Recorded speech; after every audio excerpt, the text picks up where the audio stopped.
Now, let us understand what LangChain is and why it is a valuable tool for building AI applications.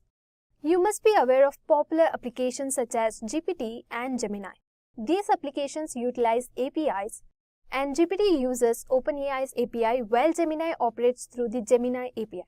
To process prompts, they leverage models like GPT 3.5, GPT 4, Palm, and Gemini 1. Additionally, these are other advanced models such as Llama, Gemini, Cohere, Cloud version 1, Falcon, Palm, GPT-4 and GPT 3.5. LangChain is a framework designed to help developers build flexible and powerful AI-driven applications by integrating and utilizing these diverse models effectively. But why exactly do we need LangChain? You must be thinking, if LangChain is this important, then why do we need LangChain? So let's break down this question using some real-world examples. So imagine simply asking an LLM a prompt and getting an answer. That's easy. But what happens when the complexity increases? For example, let's say you're working with data from SQL databases, CSV files, PDFs, or Google Analytics, and you need the model to write code, perform searches, or send emails. Handling such intricate workflows manually can get overwhelming. This is where LangChain steps in. It simplifies the process by offering components like document loaders, text splitters, vector databases, prompt templates, and tools. So these helps you assemble tasks such as document summarization, question and answer systems, or even advanced workflows like Google searches or customer support automation. Let's visualize this process with a diagram. Here's how it works. So first, you load a document like a CSV file using a document loader. Then, use a text splitter to divide it into smaller chunks and then store those chunks into a vector database and add a prompt template to guide the model. And finally, use a LLM like a GPT-4 or Llama to perform tasks like searching the web or automating workflows. And LangChain also offers chains that will help you assemble components to achieve single tasks such as summarization and an agenda to figure out what each component must do, like password, customer services, etc. Now that we understand LangChain's core components, now let's explore how it streamlines the LLM application lifecycle. So it typically involves three key stages. First is the development, where you build and test your application. Then productionization, where the system is fine-tuned for a real-world use. And finally, deployment, where the final product is launched for users. So LangChain simplifies this lifecycle, allowing you to focus on building without worrying about the underlying complexity. Now let's take a step back and understand the role of APIs in powering these LLM applications and how LangChain effectively integrates them. In all these applications and models, one thing is common, that is, they use API. So now let's discuss APIs. APIs act as an intermediaries that enable different systems to communicate with each other. For example, they allow apps like Swiggy or Blinkit to display your delivery driver's location in real time. So now let's look at the steps to explain APIs and API keys. So apps like Zipto, Swiggy, and Blinkit use APIs to show the location of your delivery driver. So these apps don't communicate directly with Google Maps but follow a layered process involving servers and security mechanism. First, the app sends a request to Google Maps API. Then, the API forwards the request to Google servers. Then, the servers validate the request with the system. So once approved, the response follows back through the servers, APIs, and finally to the app. So previously, apps like Swiggy allowed login using phone numbers. Now, they use API for login via platforms like Google or Facebook. So this demonstrates the versatility of APIs in enabling seamless user interactions. To prevent misuse, APIs require API keys, which are unique identifiers for secure access. So these keys authenticate requests and ensure that only authorized users can interact with the APIs. Next, security systems closely monitor API usage to detect and prevent misuse. This ensures that APIs remain safe and functional for their intended purpose. And these steps simplify the explanation of how APIs and API keys work in real-world applications. So this is how LangChain leverages APIs to connect your LLM applications with external tools, making them versatile and secure. Now that we understand the role of APIs, so let's explore some real-world applications of LangChain. So What can you build with LangChain? Here are a few applications. First application we have is customer support.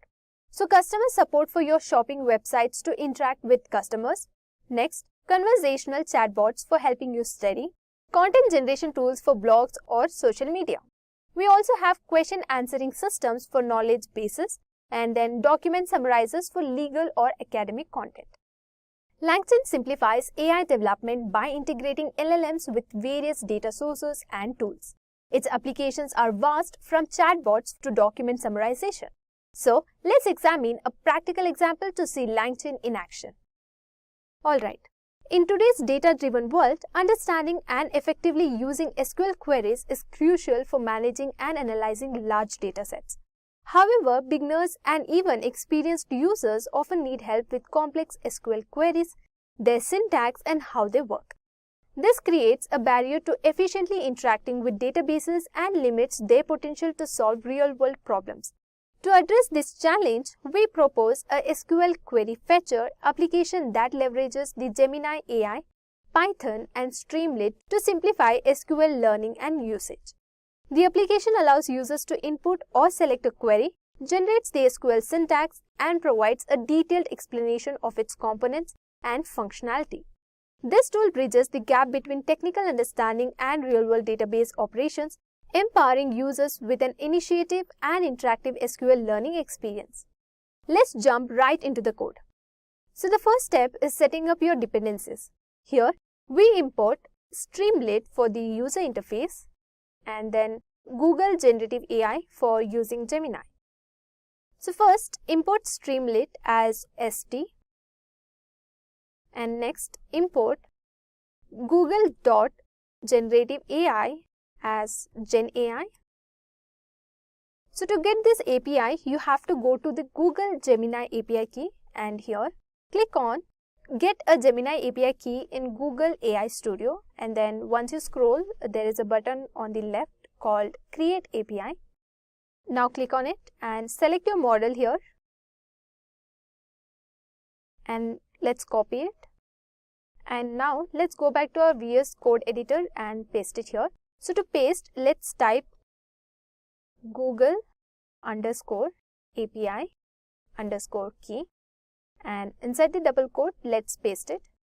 And now let's type genai.configure, and inside the bracket, let's keep it as API_key equal to, and give it as Google_API_key. Now let's type model equal to GenAI.generative model, and inside the bracket, let's keep it as Gemini Pro. So we use the Google Gemini API to generate SQL queries dynamically. So make sure to configure your API keys securely. Now let's display the Streamlit layout code. Now let's set up the app's user interface. So we use Streamlit to create an interactive page where users can input plain English queries and get SQL code in return. So we write st.set_page_config, and inside the bracket, let's give it as page_title, and inside the double quotes, let's give a title as Edureka SQL Query Generator, and give a comma, and let's type it as page_icon equal to, and inside the double quote, let's keep it as robot. Now let's put some images. So I'm using Edureka image and SQL logo, and also to make them center, we will type it as column 1, comma, column 2, comma, column 3 equal to st.columns, and inside the bracket, let's keep it as 1, 2, 1. Next, let us type with column 2, colon, and let's type it as st.image, and inside the bracket, let's give the image address, and then width is equal to 200. Now let us add another image, so let's copy the same and give the other image address. Our layout includes a title, logo, and text input box to keep the interface simple and initiative. So here's where the magic happens. So when a user clicks the Generate SQL Query button, we format their input into a prompt for the Gemini model to generate SQL code. So let's create template by writing template equal to, and inside the triple quotes, let's type it as create a SQL query snippet using the below text. Next, let us also give text input, and we'll also type I just want a SQL query. Now let's type the response. So type response equal to model.generate, generate underscore content, and let's keep it as template.format, and inside the bracket let's give text underscore input equal to text underscore input, and next let's type the SQL query. So give SQL underscore query equal to response dot text dot, so let's give the strip function dot lstrip function dot rstrip function. So the AI generates the SQL query and we clean up the output for display. So once the SQL query is ready, we take it a step further by generating a sample expected output and a clear explanation of the query. Now let's type the logic for showing explanation and output. So let's type st.markdown, and inside the bracket we will give HTML tags. So first div style is equal to, we will align the text in center, so text align center, and next let's give h1 tag, and inside h1 tag we will write SQL query generator, and let's close the h1 tag. Next let's open h3 tag and write I can generate SQL queries for you, and let's close the h3 tag, and inside the h4 tag let's type it as with explanation as well.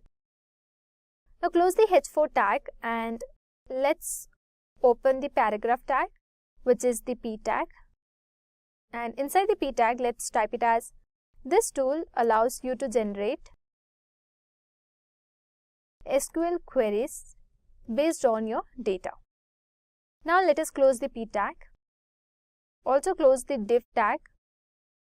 Now to make the markdown visible, let us type unsafe underscore allow underscore HTML equal to true.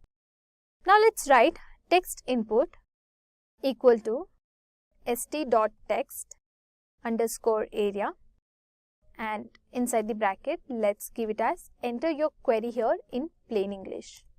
Now let us give a submit button. So for that let us type submit underscore button equal to st.button, and inside the bracket let us give generate SQL query.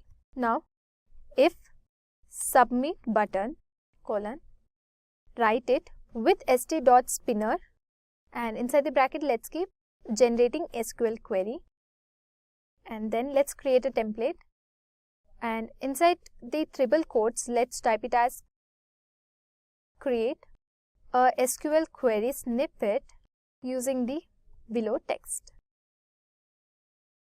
Now using the above template, we will write 3 more templates for SQL query, which are text input and then SQL query, which will include expected output and also explanation output. Now to merge all the templates together, we will make a container. So we will write with st.container. So it's a function, and let us also write it as st.success, and inside the bracket let us give it as SQL query generated successfully. Also we will give here is your query below. Next st.code, and inside the bracket let us give SQL underscore query and comma language equal to SQL. Now let us give once again st.success, and inside this let us keep it as expected output of this query will be,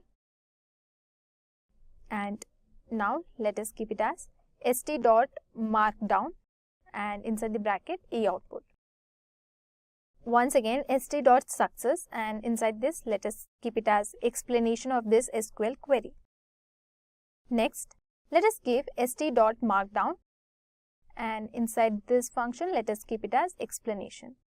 So over here this shows a green success message indicating the SQL query was generated successfully.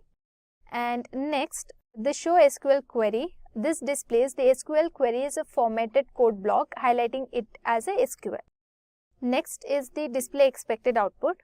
So this provides a success message for the query's expected output followed by st.markdown e output, which displays the expected output in markdown format, and followed by st.markdown e output, which displays the expected output in the markdown format.